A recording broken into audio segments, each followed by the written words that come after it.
Bien, entonces estábamos resolviendo esto, ¿no? Inicialmente nos ha dado este dato y este dato. Entonces hay que demostrar que el momento torsor es esto, ¿no? Entonces para eso, miren, aparece el ángulo teta, ¿no? Entonces vamos a aplicar relaciones con el teta y demás. El teta sabemos que es la deformación, ¿no? Este angulito teta, que pues cuando lo hacemos girar esta cara, el punto A se mueve la prima, ¿no? Entonces, miren, ahí lo he vuelto a dibujar esa cara, ¿no? Ahí está el ángulo teta y demás. Entonces, miren, aquí aparece un ángulo gamma, ¿no? Ese ángulo gamma con longitud inicial. Entonces, esta longitud de arco de color verde, le hemos dado el nombre de S, ¿no? Entonces, esa longitud de arco S se puede calcular por la izquierda y por la derecha, ¿no? Entonces, miren, o sea, por la izquierda, por el lado lateral del cilindro y por el lado transversal del cilindro. Entonces, como son pequeñas deformaciones, pues la longitud de arco va a ser la misma. Entonces, miren, S es igual a la longitud por el gamma. Entonces, longitud por gamma, ahí está. Después es igual al otro, el radio por el teta. Entonces, ahí el radio por teta. De aquí nos despejamos el gamma, pero ¿por qué? Miren, el gamma va a cumplir el diagrama de esfuerzo de formación se va a seguir cumpliendo. Y ese diagrama es así, ¿no? El diagrama de esfuerzo o de torsión y la deformación gamma va a ser así, según la ley de Hooke, ¿no? Y después ya esto va a entrar a un límite de fluencia, ¿no? Un límite de fluencia, va a subir un poquito más y se va a romper, ¿no? Pero la cosa es que estudiamos este campo, ¿no? Este campo de aquí, el campo lineal, ¿no? Ese campo lineal y ya después ustedes en materias de casera y demás van a estudiar el campo inelástico, ¿no? Campo inelástico donde ya no es elástico, ya no estamos en este campo lineal. Entonces, donde ocurre esta recta, dice que aquí tenemos un campo lineal y se cumple la ley de Hooke. El esfuerzo es igual a módulo n por la deformación gap. Esa es la ley de Hooke para este campo elástico, ¿no? Para esta zona de aquí. Entonces ya tenemos el esfuerzo de torsión es igual a n por gamma, ¿no? Donde este n es el módulo elástico, ¿no? Entonces aquí lo tenemos, n es módulo elástico a corte, ¿no? Módulo de corte, módulo elástico de corte del material, ¿no? Módulo elástico de corte. Listo, y es el n que aparece aquí en la fórmula, ¿no? Entonces aquí ya tenemos el tau, y miren aquí antes igual ya tenía el tau, ¿no? Entonces poco a poco ya vamos construyendo la fórmula más a detalle. Pero el gamma es pues R sobre L, ¿no? Entonces aquí va a ser N por R sobre L sub 0 por teta. ¿Listo? Entonces esto es igual a tau, dice, ¿no? Tau. Entonces de aquí el teta es pues igual a, em, el teta tendría que ser igual a tau por L sub 0 dividido entre N por R. Esa sería la deformación y a ver aquí qué le hemos puesto. No le hemos puesto eso, ¿no? Aquí le he puesto que el teta es igual al momento torsor Z por L sub 0 entre N y P. Entonces, ¿qué me está faltando aquí? Mm, A ver. Ya. Utilizando esta ecuación uno, digamos, ¿no? Utilizando la ecuación uno que nos ha dado el INGE, vamos a reemplazar aquí en el tau. Entonces, con ecuación uno, ahí en vez de ese tau, le vamos a poner la ecuación uno. Entonces, el ángulo, la deformación teta, ¿en qué se convierte?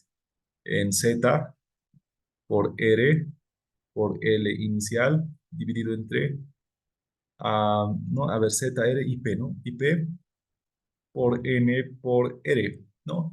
Y aquí pues el R con el R se va y me queda que la deformación teta había sido Z por L sub 0 por I por N, ¿no? Y ahí está, miren, Z por L sub 0 por N por I, ¿no? Entonces, y la inercia polar es DAT, siempre es esto, pi medios por L a la cuarta para secciones circulares, ¿no?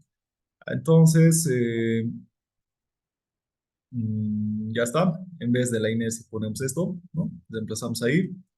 De aquí hemos despejado el Z y ya tenemos. Entonces, tal vez lo he complicado más, ¿no? A ver, ¿en qué parte hubiésemos hecho más fácil? No, creo que ahí el ángulo θ está bien. ¿De dónde podríamos haber despejado Z? No, está bien. De aquí ya lo hemos despejado el Z, ¿no? En función del ángulo, ¿no? De aquí, de esta ecuación de aquí, que es lo mismo que lo que está aquí arriba, despejamos el Z, que sería el momento torsor. Y ya tenemos, ¿no? El momento torsor sería esto, en función de la inercia polar, reemplazamos ahí la inercia polar. Y bueno, vamos a tener esto, ¿no? Y esto, pues, ordenándolo un poquito, es esto, ¿no? Y ahí tenemos demostrado que el momento torsor había sido igual a pi por n por r a la cuarta por teta dividido entre 2 por L sub 0, ¿no? Entonces, miren, lo hemos hecho bien a detalle, ¿no? Dándolo de los detalles que el Inge más les ha dado. Entonces, pues, con eso así sería la demostración.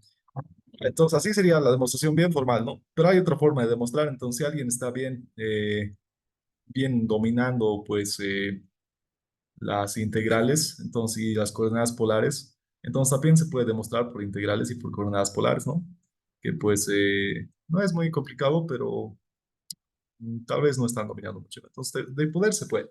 Y así lo han hecho, creo, en clase presencial, ¿no? Con integrales y demás, pero es igual, es una forma de demostrar esto, ¿no? Y así está demostrado en su libro de ingeniero Mendoza Pericollo, ¿no? Bueno, ese sería el ejercicio medio, se ha hecho larguito, pero pues bueno, bien, finalmente de ese examen de estas hojitas, el ejercicio 6 era este, ¿no? Nos dice un final, bueno, que dice un gas se expande de volumen inicial, ¿no? Entonces ahí tenemos un estado inicial, volumen cero, dice, entonces el estado inicial sería el estado cero, ¿no? Desde un estado cero, que un volumen 0,3, ¿no? 0,03, entonces ahí el volumen es 0,03, ¿no? Sería el volumen inicial. A presión inicial de 3 atmósferas, ¿no? Entonces, bien, ahí está 3, esa sería la presión inicial, ¿no? Entonces ahí hay que ponerle presión inicial igual a 3. Aquí el volumen inicial es igual a 0,03, ¿no? Metros cúbicos. Y eso, chicos, no tienen que olvidarse las relaciones, ¿no? Un metro cúbico es pues grande, ¿no? Es una cantidad grande de volumen. Entonces ahí entran 1000 litros, ¿no? 1000 litros chiquititos. Un litro es poquito, ¿no? Entonces un metro cúbico es grande. Entonces, pues los 1000 litros entran en un metro cúbico. Eso se tienen que acordar para las equivalencias. Ya, entonces ahí tenemos, ¿no? Este volumen del gráfico está en metros cúbicos. En metros cúbicos. Entonces ahí tenemos volumen inicial, presión inicial, manteniendo la temperatura constante, ¿no? Entonces esta es una isoterma, ¿no? Es un proceso isotérmico, ¿no? Isoterma, temperatura constante, determina el trabajo realizado y el calor absorbido si el volumen se triplica, ¿no? Entonces miren, en el estado final el volumen dice que va a ser 3 veces el volumen inicial, ¿no? Entonces ya está. Este sería el volumen uno, ¿no? 3 veces el volumen inicial. Entonces, para procesos isotérmicos nos pide el trabajo y el calor. Entonces, nosotros por la primera ley de la termodinámica sabemos que el trabajo es igual a variación de energía interna más perdón, el calor es igual a variación de energía interna más trabajo.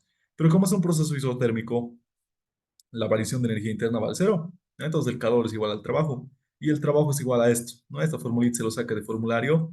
Es NR por T por el logaritmo natural de volumen final sobre volumen inicial, ¿no? Y aquí la duda era de dónde vamos a sacar nRT, ¿no? Esta constante de N por la constante de los gases por la temperatura, ¿no? No tenemos ni el número de moles, ni la temperatura, ni nada. Entonces esto lo vamos a sacar de la constante de estado, ¿no? Perdón, de la ecuación de estado de gas ideales, ¿no? Entonces el pavo nos ratón, ¿no? Entonces pues de ahí lo sacamos y vamos a tener que presión por volumen es igual a nRT, ¿no? Y la temperatura no interesa en qué estado está, es estado cero, estado uno, ya que pues en todos los estados, en el 0 y el 1, la temperatura es la misma, ¿no? Entonces aquí vamos a tener presión inicial, que son 3 atmósferas, entonces ahí está 3 atmósferas, y el volumen inicial es 0,03 metros cúbicos, pero lo estoy expresando en litros, ¿no? Para tener atmósfera por litro, ya que yo ya para atmósfera por litro tengo una relación de transformación bien fácil, ¿no? Pero si quieren, pues lo trabajan en atmósfera por metro cúbico o en pascal, lo pueden transformar también, ¿no? Utilizando la relación de transformación. Después, ahí ya tenemos, miren, el NRT, ya tenemos a veces 90 atmósferas por litro. Ah, entonces el trabajo ya puedo calcular, ¿no? Es NRT, eso es 90, lo hemos calculado aquí, miren, 90, por logaritmo natural de volumen final, que sería 3 veces volumen inicial, exacto, 3 veces volumen inicial, sobre volumen inicial, ¿no? Entonces volumen inicial con volumen inicial se va y nos queda 90 por logaritmo natural de 3, y eso da 98,875 atmósferas por litro, ¿no? Porque miren, 90 estaba pues en atmósferas por litro y esas mismas unidades han quedado ahí.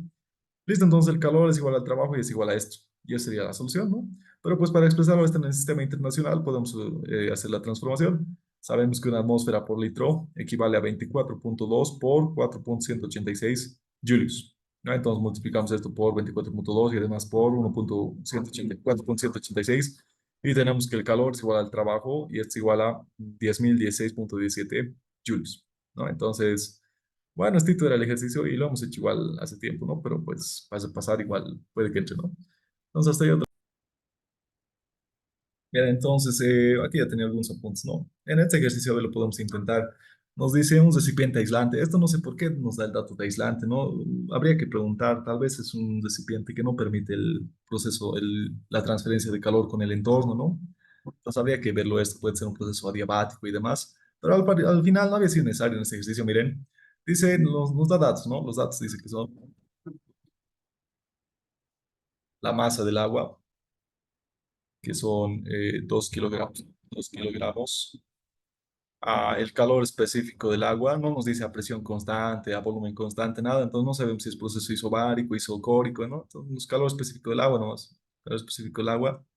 La clásica, 4190, ¿no? 4190 joules kilogramo Kelvin, ¿no? Aquí es 4000, ¿no? No es 4.190, es 4000. Ah, y en el examen igual había unas unidades, ¿no? Era 4.2, lo he anotado, pero debería haber puesto en el PDF calorías con C mayúscula, porque esto significa kilocaloría, ¿no? En el examen les ha de salir 4200 el ejercicio de auxiliatura, entonces está bien, ¿no? Así para hacerles recordar nomás.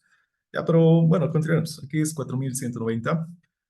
Y nos dice, ¿no? Se encuentra una temperatura inicial. Entonces tenemos la temperatura inicial de 10 grados centígrados. Esto equivale, dice, a 283 Kelvin.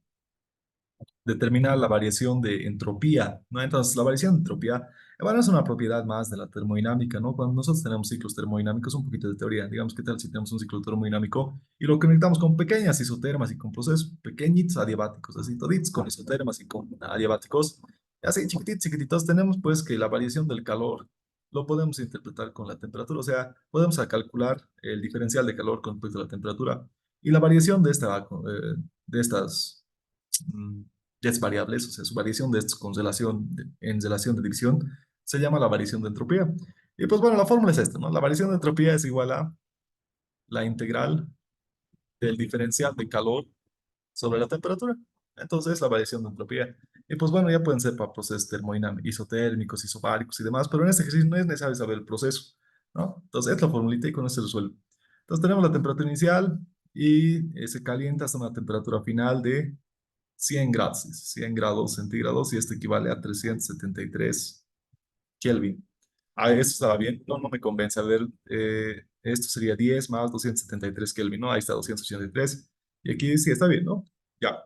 Listo, entonces yo creo la variación de entropía. Entonces la variación de entropía es igual a la integral del diferencial del calor sobre la temperatura. Y el diferencial de calor, por fórmula, ya habíamos dicho hace tiempo, ya no, cuando nos dan M y el C, calor es igual a MC por delta T, ¿no? Pero en forma diferencial, ahora el diferencial de calor es MC por diferencial de temperatura, sí, en forma diferencial, dividido entre la temperatura, ¿no?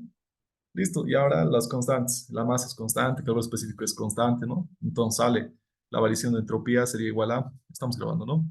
¿Sí? Igual la masa del agua por calor específico del agua por la integral del diferencial de temperatura sobre la temperatura. Y esta integral es bien directa, ¿no? Por tablas es logaritmo natural. Entonces esto es masa del agua, calor específico del agua por logaritmo natural de la temperatura, evaluado desde una temperatura inicial hasta una temperatura final, ¿no? Entonces este logaritmo de temperatura desde T sub 0 hasta T sub 1. Y esto es igual a, bueno, hasta T nomás, ¿no? Es igual a m de agua, calor específico del agua, y evaluamos, ¿no? Límite superior, logaritmo natural de temperatura menos, límite inferior, logaritmo natural de sub cero. Y si este logaritmo es logaritmo de la división, ¿no? Entonces esto finalmente, estamos haciendo la deducción, que esto sería lo que habría que hacer en este ejercicio, ¿no? La deducción de entropía, la variación de entropía sería masa de agua, calor específico del agua, por logaritmo natural de temperatura dividido entre temperatura inicial, ¿no? Y ya está, todo aquí son datos, ya solamente quedaría reemplazar, ¿no? La variación de entropía sería igual a ¿cuánto? A ver, masa de agua con unidades más pondríamos kilogramos por calor específico del agua, 4190 joules kilogramo Kelvin por logaritmo natural de, no importa si ponemos en grados, no, en Kelvin hay que poner, sí, en Kelvin, todo en sistema internacional, logaritmo natural de 373 dividido entre 283, ¿listo? Ya está, entonces aquí grado Kelvin con grado Kelvin se va, ¿no? Entonces queda dimensional el logaritmo, pero hay que poner en si no sale. Después, ¿qué más? Kilogramo con kilogramo no se va y nos queda Joule sobre Kelvin. Y esas son las unidades que siempre quedan. Y listo. La variación de entropía, ¿cuánto es? A ver, antes de que se corte la luz. Entonces, todo por 4190 por 3,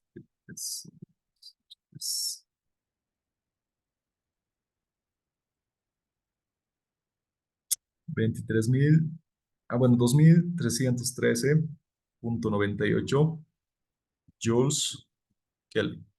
Esa sería la variación de entropía para este ejercicio.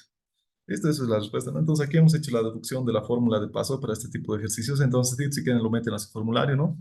pero pues como van a estar en la pizarra, pues tal vez les pida al Inge hacer la deducción de la fórmula, ¿no? ¿De dónde sale esta fórmula, digamos? Así, pero bueno, viene de la integral, ¿no? Entonces, ahí sería la solución. Aquí pausa. Listo, entonces finalmente vamos a hacer este ejercicio. Nos dice determinar la corriente calorífica, ¿no? El flujo de calor, cuánto flujo va a pasar de izquierda a derecha, ¿no?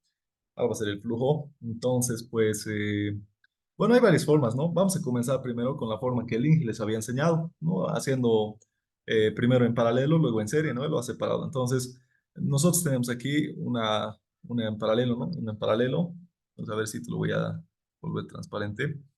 Entonces, tenemos este pedazo que estaría primero esto, ¿no? Esto tenemos en paralelo, ¿no? Esto está en paralelo, esto que estoy rayando está en paralelo con esto, ¿no? Ahora esos dos que he rayado y están en paralelo lo voy a volver en uno solo, ¿no? En un material que sea equivalente. Entonces, miren, a los que están en paralelo lo voy a volver en uno solo y van a tener propiedades equivalentes, o sea, como si fuesen lo mismo, ¿no? Entonces, miren, aquí para hallar el K equivalente, ¿no? El coeficiente de conductividad térmica equivalente y el R equivalente multiplicados, esto es la fórmula, ¿no? El K equivalente por el R equivalente es igual a K2 por A1, perdón, K2 por A2 más K3 por A3, ¿no? Para cada material. ¿Qué tal si aquí fuese uno? Entonces K1 por A1 y K2 por A2. Entonces, esta sería la fórmula para el K equivalente, ¿no? Entonces, el Inge les ha dado esto. Y ya tenemos el K equivalente, ¿no? Es 26,5. Todo lo vamos a trabajar en calorías, centímetros, grados centígrados, ¿no? Así ya nos olvidamos de las unidades y al final el resultado nos va a dar en calorías sobre segundo, ¿no? Entonces, hallamos el K equivalente, ¿no? Entonces, miren, estos dos de aquí, esto es importante que se entienda, ¿no? Estos dos de aquí lo he vuelto a uno solo, ¿no? Entonces, todo el sistema este se ha vuelto en el K1 y después del K1 viene estos dos, pero estos dos lo he vuelto en uno solo, el K equivalente, ¿no ve? Listo, entonces ya está. Ahora son dos en serie, ¿no? Ahora el K equivalente, pues, este lo voy a hacer más grande ya. Ahí sí, parece. Ya. Ahora este es un sistema en serie. Entonces el Inge igual les ha habido fórmulas, ¿no? Esta es la fórmula para un sistema en serie. Para un sistema en serie, el flujo de calor es igual a la temperatura 2 menos la temperatura 1, ¿no? Y el flujo va a ir así. Sería el flujo H. El flujo es la temperatura 2 menos la temperatura 1 dividido entre la longitud 1, ¿no? La longitud 1 dividido entre el K1 por el A1, ¿no? Cada uno de estos tiene su área, ¿no? Tenemos un área 1, un área, un área 1. Y aquí tenemos el área equivalente que hemos calculado, ¿no? El área equivalente ahí. No hemos calculado, pero pues no es necesario. Porque en la fórmula necesitamos el K equivalente por el área equivalente. Y eso ya tenemos, 26,5. Y la longitud 2 que aquí podría ser longitud equivalente también, pero miren aquí la longitud, esto pasa, ¿no? Ahí tenemos la longitud 2 es lo mismo que la longitud 3, ¿no sigue, no? Y la longitud no va a variar, ¿no? Lo único que está variando son sus propiedades de área y sus propiedades de longitud. Perdón, sus propiedades de los Ks, ¿no? Es longitud 2 igual a longitud 3, así el examen. Pues miren, la longitud no va a variar, longitud 2 y en el equivalente la longitud va a seguir siendo la longitud 2, no va a cambiar, ¿no? La longitud se mantiene nomás. Listo, entonces miren ahí se pone longitud 2. Que si fuese longitud equivalente, entonces longitud equivalente, digamos, pero es lo mismo, ¿no? Entonces ahí está, es longitud sobre K equivalente por equivalente. Entonces es la fórmula para el flujo para conductores en serie, ¿no? Entonces esta fórmula el sabía del Inge. Y pues bueno, entonces aquí reemplazamos nomás ya. Temperatura 2 vale 500, ustedes lo van a reemplazar ya. Temperatura 2 vale 500, temperatura 1 vale 15, longitud 1 vale 30, longitud 2 vale 40. Ahorita reemplazan en su calculadora, ¿no? K1 vale 0,002, el área 1 vale 9000, todo esto vale 26,5. Área 1 vale 9000, ¿no ven? ¿Dónde está? Ahí sí. Y miren, aquí se verifica, pues, lo que les decía la clase pasada, ¿no? Que el área 2 más el área 3 tiene que darse el área 1, ¿no? Y miren, área 2 más el área 3 nos da el área 1, ¿no? 2500 más 6500 da 9000. Entonces, pues, se verifica siempre eso, ¿no? Cuando está bien planteado el ejercicio. Entonces ya está, reemplazan DATS y demás y les va a salir que el flujo de calor había sido 152,7 calorías por segundo. Entonces esta es la primera forma, ¿no? Ahí sería esta la primera forma en la que podían resolver, si es que han ido a sus clases de Inge y toda la cosa, ¿no? Ya, y la segunda forma es como yo les había enseñado, ¿no? Esta es la segunda forma, hallando la temperatura en la interfase, ¿no? Entonces, miren, yo les decía, para esta segunda forma, vamos a tener un flujo, ¿no? Un flujo que va a pasar por el miembro, que sería un H1, y luego vamos a tener otros dos flujos. Este H1 se va a partir en un flujo 2 y un flujo 3, ¿no? Entonces, este H1 va a ser lo mismo que H2 más H3. Entonces tenemos la ecuación. El flujo uno es igual a el flujo 2 más el flujo 3. ¿No ves? Como tuberías les había enseñado, ¿no? Listo, entonces aquí planteamos esto, el flujo es igual a K por A por delta T dividido entre L, ¿no? Entonces ahí tenemos el EU1. Entonces planteamos esta ecuación que todos se han planteado. ¿Saben en qué se han equivocado, chicos? En despejar. No han podido despejar bien este T. Y aquí no se los sé despejar, pero bueno, ustedes saben despejar, pues, ¿no? Esto lo multiplican por esto, luego lo multiplican por esto, ¿no? Ahora este T que está solito lo mandan al otro lado a sumar, factorizan el T, suficiente lo mandan a dividir, y hemos despejado la anterior clase, ¿no? Pueden revisar el PDF y bonito sale el despeje, ¿no? En eso se han equivocado, chicos, el despeje, ¿no? Entonces practiquen necesito. La cosa es que plantean esta ecuación, todos son datos menos la temperatura en la interfase, ¿no? La temperatura T. Entonces, de aquí de esta ecuación añaden la temperatura en la interfase y les va a salir 245,5 grados centígrados. Esto les tendría que haber salido en el examen, ¿no? Entonces, conociendo la temperatura en la interfase, ya puedo calcular el flujo y el flujo sería H1, ¿no? Y el flujo sería H1. Entonces, miren, en la ecuación del H1 está copiado aquí, miren, ahí está el flujo. Entonces, aquí lo podemos poner igual, este es el flujo, ¿no? Este es el flujo.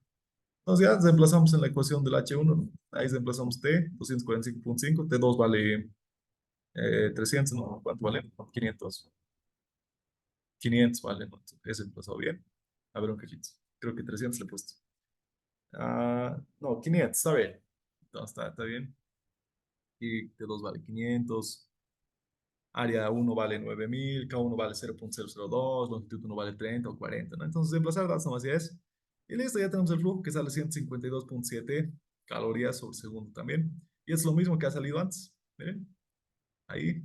Entonces, miren, por ambos métodos, pues tiene que salir el mismo resultado, ¿no? Entonces, un hito es casi más largo que el otro, pero pues al final ustedes verán cuál les conviene. Ese sería el último ejercicio, chicos.